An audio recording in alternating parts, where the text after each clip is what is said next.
दुखद है और बहुत अपमानजनक है। जिस तरीके से उन्होंने 100 करोड़ सनातनियों का अपमान करने का काम किया।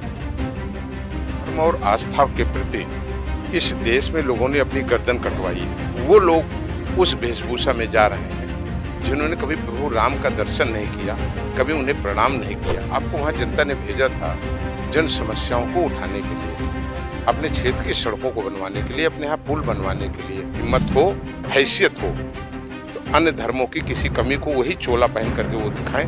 मैं समझूं कि वो बड़ा निष्पक्ष व्यक्ति है। उत्तर प्रदेश के कैबिनेट मंत्री मनोज पांडे जी हमारे साथ मौजूद हैं। सर, कल संसद में आपने देखा जिस तरह से भगवा पहनकर पप्पू यादव बैठे थे और आज उसको लेकर सनातन को जो सपोर्ट करते हैं वो इनके खिलाफ बड़ा आक्रोश है।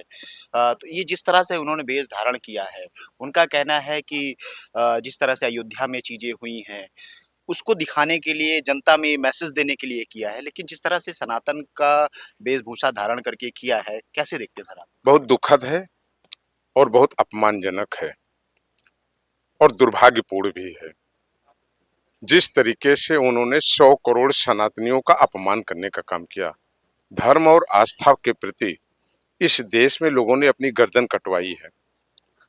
लोग भूखे मरे हैं, लोग फांसी पर चढ़े हैं, लोगों की गर्दनें कलम की गई हैं, कुंटलों टनों जनेऊ उतरवाए गए हों, लेकिन लोगों ने हार नहीं मानी। राम मंदिर, प्रभु राम का मंदिर इसका प्रतीक है।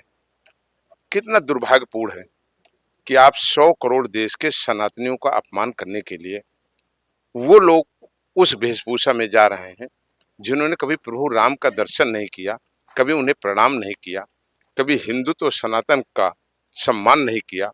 वो लोगों की हिम्मत और हिमाकत देखिए कि वो लोग भारत के सबसे बड़े उस पवित्र संविधान के मंदिर में, लोकसभा में, जहां देश ने चुनकर इसलिए नहीं भेजा था, उन्होंने देश के सनातनी धर्म और कर्म को मानने वाले लोगों का अपमान किया। उन्होंने उन आदिकाल से ऋषि और मुनियों का अपमान किया जिन्होंने हजारों वर्ष अपने शरीर को गला करके, अपने जीवन को गला करके सृष्टि और सृष्टि में रहने वाले यहाँ तक जीव जंतु और पशु पक्षियों के लिए तपस्या किया है।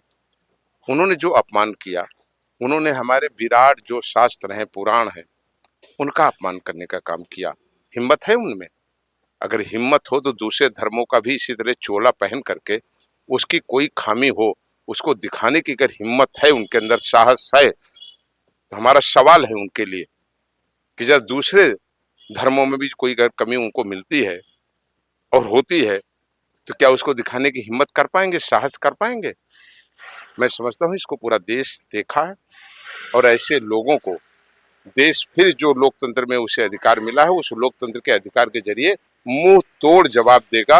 लोग समय का इंतजार कर रहे हैं और समय पे ऐसे लोगों को सबक सिखाएंगे जिन्होंने धर्म को अपमानित करने का, उपहास उड़ाने का काम भारत की लोकसभा में किया है। लोकसभा से जो चीजें होती हैं वो काफी दूर तक जाती हैं और ये मैसेज कि धर्म का नहीं, वो दर्पण है। लोकसभा देश का दर्पण है। देश के दर्पण में, लोकतंत्र के उस मंदिर में आप क्या दिखाना चाहते हैं? आपको वहां जनता ने भेजा था जन समस्याओं को उठाने के लिए, अपने क्षेत्र की सड़कों को बनवाने के लिए, अपने यहाँ पुल बनवाने के लिए, गरीब और कमजोर को न्याय दिलाने के लिए, विभिन्न आने वाले जो हमारे तमाम बिल होते हैं उस पर चर्चा करने के लिए, उसको संशोधित कराने के लिए, उसमें अपने सुझाव और सुधार करने के लिए, नए नियम, नए कानून बनाने के लिए। इसलिए जनता ने नहीं भेजा कि आप देश के रहने वाले 100 करोड़ लोगों को वहां अपमानित करें, मजाक उड़ाएं, उनका उपहास उड़ाएं। मैंने कहा तो हिम्मत हो, हैसियत हो तो अन्य धर्मों की किसी कमी को वही चोला पहन करके वो दिखाएं। मैं समझूं कि वो बड़ा निष्पक्ष व्यक्ति है। बहुत शुक्रिया सर। तो ये कैबिनेट मंत्री मनोज पांडे थे जिन्होंने सीधा वार किया है कि और कहा है कि आप अन्य धर्म के भी इसी तरह चोला पहनकर दिखाएं और ये विरोध करके दिखाएं, तो मैं समझूं कि आप में एक बड़ा दम है, एक बड़ी हैसियत है।